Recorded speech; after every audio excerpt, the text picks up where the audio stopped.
What's up mga ka-travel, naghahanap ba kayo ng magandang pasyalan ngayong darating na weekend ng pamilya barkada o katrabaho nyo? Sakto itong lugar na ito na puntahan namin dito sa Paraiso de June Quixote Eco Farm Resort. Dito lang yan sa Naik, Maragondon, Cavite. Nasa 1 oras lamang ang biyahe mula Metro Manila.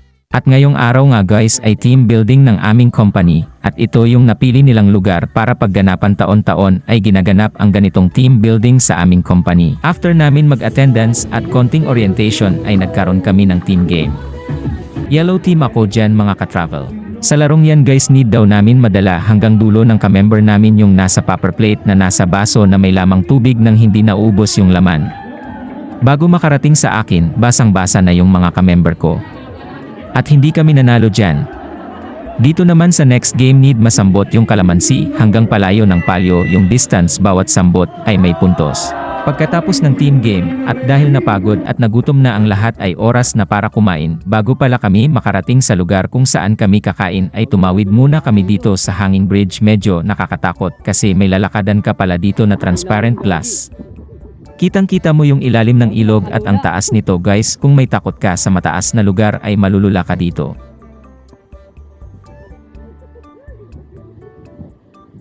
Uy. Pogi ko. Sobrang taas niyan guys. Kung napansin nyo, napahawak ako sa bag ko kasi nasa isip ko baka mahulog.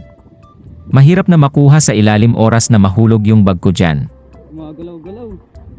Maalog-galaw.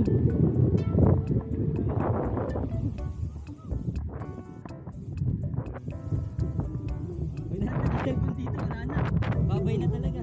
Ang hanging bridge na ito mga ka-travel ay may habang 160 meters. At pinagdudugtong ng tulay na ito ang Naik at Maragondon. Sabi nila guys, kapag nasa kabila ka, nasa Naik ka, at oras na makatawid ka sa tulay ay nasa Maragondon ka na. Sa baba niyan guys ay matatanaw nyo ang malaking sculpture ng malaking buhaya na si Lolong. At yan guys, nakatawid na kami sa hanging bridge, at dyan yung venue kung saan kami kakain. At may pa unlimited samgyup pala dito guys.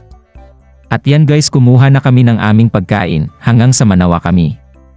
Dyan mga ka-travel, kailangan yung kayang ubusin lang yung kukunin nyo, kasi kapag hindi naubos ay may babayadan kayo na charge, at syempre, para hindi masayang yung pagkain. At yan guys, kanya-kanya na muna kami, wala na munang pansinan, kasi kakain na kami, joke lang. Ang sarap nung pagkain nila dito, at ang mas nagustuhan ko sa pagkain nila dito, ay yung kimchi nila dito, ang sarap. Yan guys, sobrang daming pagkain, mananawa ka talaga. Hindi na ako nag-rice dyan, puro meat at vegetable lang kinain ko, sobrang nabusog kami ng mga kawork ko. Yung sa kabilang table nga halos hindi na nila naubos yung kinuha nila, kaya kami na lang umubos. Halos masuka na ako sa sobrang dami naming nakain. At pagkatapos nga namin magpakabusog ay naggala-gala na kami. Sa mga nais pumunta dito, saktong-sakto din pala talaga ito sa pampamilya, dahil meron din ditong palaruan para sa mga bata. At yan naman guys, nagtry ako mag-swing. Pwede ka daw magpa-pictorial dito na suot ang kanilang tinatawag na diwata dress. At yan guys, nag-adventure na kami, at yan sinubukan na nila yung zip bike. Mamaya susubukan ko din dyan kung anong experience.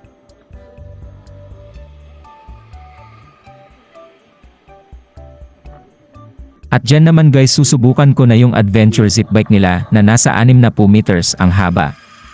Ang sarap sumakay dito kasi mapresko yung hangin. Dyan mga ka-travel, kapag tumingin ka sa ibaba ay talagang nakakalula at nakakakaba kasi umaalog. Huwag, nakatakot. Ikaw ang bahala dito kung gusto mo mabilis o mabagal ka makarating dun sa dulo, dahil ikaw ang papadyak sa pedal ng bisikleta. Binabagalan ko lang yung padyak ko dyan mga ka-travel para hindi maalog at para mas ma-enjoy ko yung view mula dun sa taas.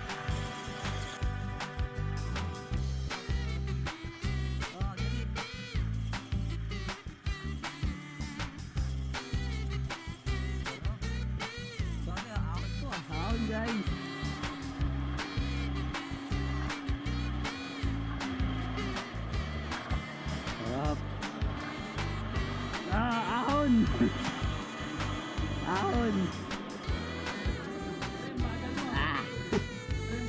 Walang practice. Bale-balikan yan guys, hindi ko na lang na videohan yung pabalik. Dito naman guys ay susubukan ko naman itong zipline. First time ko pala guys na mag-zipline. Bale ginamit ko yung ticket ng kawork ko, kasi ayaw niya daw mag-try ng adventure, kasi may fear of heights daw kasi siya. Kaya ako na lang gumamit nung ticket niya, sayang kasi kapag walang gumamit kaya ayan sinubukan ko na yung zipline. Ang sarap pala, natatakakot lang kasi ako baka kasi mamaya huminto yung zipline sa gitna.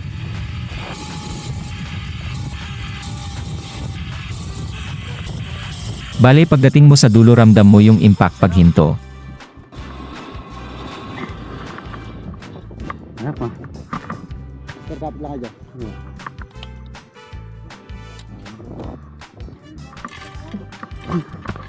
Bale dyan guys aakyat ako dyan para mag-zipline ulit para makabalik ako sa kabila.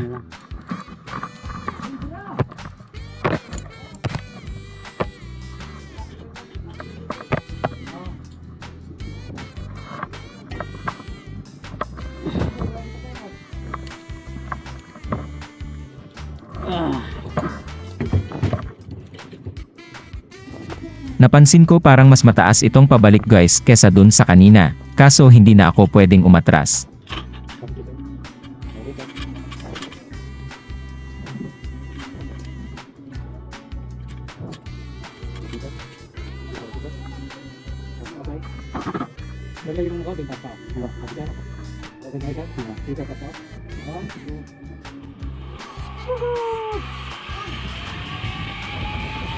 Mas nakakatakot nga itong pabalik guys, mas mataas nga, at mas mabilis, kaya mas malakas yung impact pag hinto.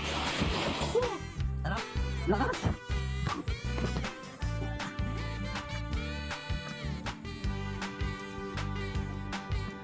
Thank you. Bale dito pala guys ay marami pa kayong pwedeng subukan na adventure.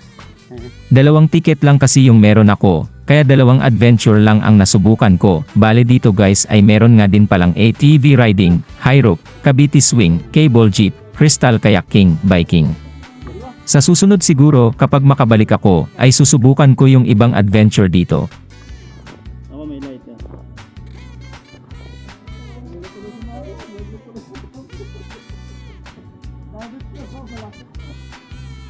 Sir, kung sir. Ano sir? Sarap. Pwede. Thank you. Thank you sir. Sir, yung baga. Thank you po. Thank you sir. At yan guys na experience ko na din sa wakas ang sumakay ng zipline. Matagal ko na din kasi gustong masubukan ang mag-zipline mabuti at dito kami dinala ng aming company. At yan guys pagkatapos namin masubukan ang mga adventure ay oras na para mag-swimming sa malawak nilang swimming pool. Ang lawak ng swimming pool nila dito mga ka-travel, nasa 1,600 square meter ang lawak nito. Ang maganda dito guys pwede yung mga bata dito sa mababaw na part ng pool, yung pinakamalalim na part nito guys ay nasa 6 feet siguro yung lalim. Malinis yung pool nila dito guys, parang running water yung pool nila dito, kaya siguro malinis. Sobrang lawak talaga ng pool na ito, tapos may mga slides din kaya sigurado mag-enjoy din kayo dito guys kapag napuntahan nyo itong Paraiso de June. Madami din cottage dito, at napakalinis din ng comfort room nila dito.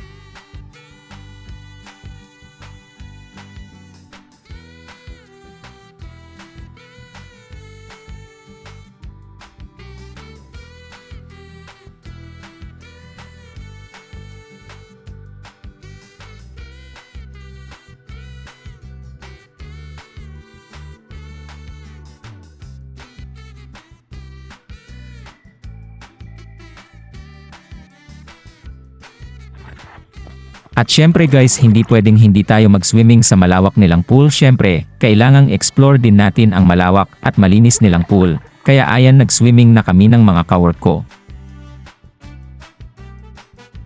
Ang sarap magbabad at mag-swimming dito guys, sakto lang din yung lalim ng pool, kaya pwede din dito yung mga hindi masyado marunong maglangoy. Bal guys 10 am to 5 PM ang operation hours dito sa Paraiso de June QT. So yan guys sobrang nag-enjoy ako sa team building namin dahil maganda yung venue na napili nila. At kung gusto nyo rin po pumunta dito ang masasabi ko lang po ay talagang mag-enjoy din po kayo kagaya ko. Sa mga gustong pumunta at may mga katanungan at kung sakaling nais nyo po makipag-ugnayan sa kanila ito po yung contact number nila 097762565513. At meron din po silang Facebook page, search nyo lang po ang Paraiso de June Quixote. Sana ay nagustuhan nyo ang nagawa kong video, sana ay manood pa po kayo sa susunod nating gala. Maraming salamat sa panonood mga ka-travel, hanggang sa susunod nating gala. Tara na! Gala na! Puntahan nyo na! Ingat!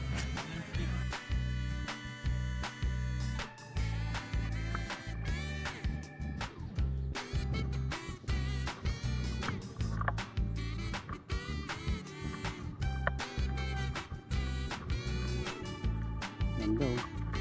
Parang isa din yung Quixote.